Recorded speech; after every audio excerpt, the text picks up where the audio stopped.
boleh nggak kita menebang pohon tetangga kalau pohon itu mengganggu rumah kita katanya. Daunnya jatuh ke rumah kita, cabangnya sudah mendekati ke rumah, ke genteng. Akhirnya di genteng itu penuh dengan daun, membuat air tidak mengalir lancar, jadi banjir bang katanya rumah.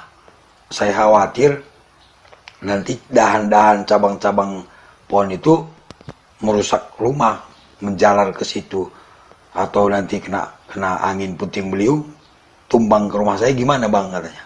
Bisa nggak dipotong tuh bang? Kalau dipotong kita melanggar hukum nggak, kata dia. Jadi begini rekan-rekan, sebelum kita bahas hukumnya ya, kalau menurut saya lebih baik bicarakan dulu ya dengan tetangga itu, seperti yang kekhawatiran Anda tadi disampaikan. Kalau perlu didampingi oleh RT ya, bicarakanlah baik-baik dulu. Nah, kalau nggak bisa dibicarakan, ngeyel tetangganya bagaimana? Nah, baru kita masuk ke hukumnya rekan-rekan. Yang pertama nih ya, saya bahas dulu.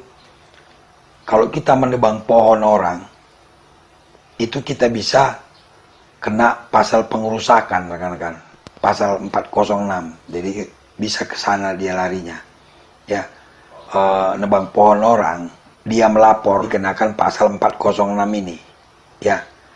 Namun ingat, ada di undang-undang yang lain ya, yaitu di pasal 666 KUH Perdata ya. Nah, bunyinya begini. Orang yang di atas pekarangannya menjulur dahan pohon tetangganya berhak menuntut agar tetangganya memotong dahan itu. Bila akar pohon tetangganya tumbuh dalam tanah pekarangannya, maka ia berhak memotongnya sendiri. Juga dahan-dahan boleh dipotong sendiri bila tetangganya menolak setelah ada teguran pertama. Dengan catatan, asalkan ia sendiri tidak menginjak pekarangan si tetangga. Jadi ingat, pidananya tadi 406 bisa kita kena pengerusakan. Tapi jangan lupa di undang-undang lain, di kitab undang-undang hukum perdata, membolehkan kita memotong dahan tetangga itu kalau dia masuk pekarangan kita. Ya.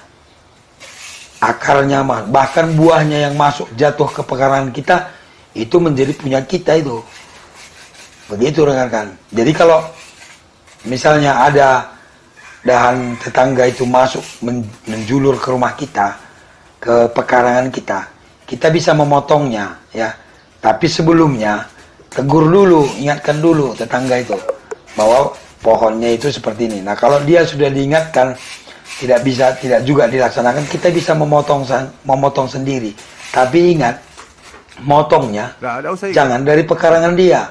Tetap kita berada di pekarangan kita, ada dahan masuk ke pekarangan kita, kita boleh potong.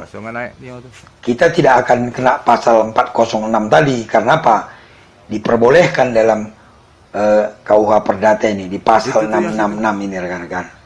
Ya. Nah, sekarang bagaimana si pemilik pohon ini? Sekarang kita bahas si pemilik pohon. Tadi kan kita bahas tetangga yang merasa terganggu dengan pohon tetangganya. Sekarang si pemilik pohon bagaimana hukumnya? Di pasal 201 Kitab Undang-Undang Hukum Pidana mengatur begini. Barang siapa karena kesalahannya atau kealpaannya menyebabkan gedung atau bangunan dihancurkan atau dirusak, diancam. Ayat satunya dengan pidana penjara paling lama 4 bulan 2 minggu, atau pidana kurungan paling lama 3 bulan, atau pidana denda paling banyak Rp4.500 jika perbuatan itu menimbulkan bahaya umum bagi barang. Jadi kalau pohon tadi merusak rumah orang, bisa dia kena pasal 201 ini, karena lalai dia menjaga pohonnya ya, sehingga pohonnya itu merusak rumah orang, dia kena pasal 201. Artinya ada pidananya rekan-rekan kalau pohon kita merusak rumah orang ya. Nah, apakah cukup dengan pidana saja? Tidak rekan-rekan. Di pasal 1365 KUH Perdata bunyinya begini. Tiap perbuatan melanggar hukum yang membawa kerugian kepada orang lain mewajibkan orang yang karena salahnya menerbitkan kerugian itu mengganti kerugiannya. Nah, di pasal perdatanya, di hukum perdatanya, kita bisa menuntut ganti rugi juga kepada pemilik pohon tadi.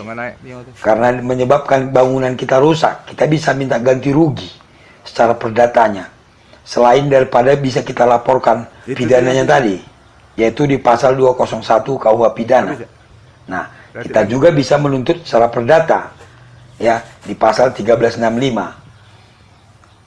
Kalau pohonnya itu mengakibatkan orang lain terganggu, yang diberatkan oleh undang-undang tetap akan pemilik pohon. Makanya si pemilik pohon harus menjaga pohonnya. Kalau memang sudah mengganggu rumah tetangga, ya sebaiknya dipotong aja. Atau minimal dahannya itu jangan sampai mengganggu tetangga, rekan-rekan. Namun sebaiknya ya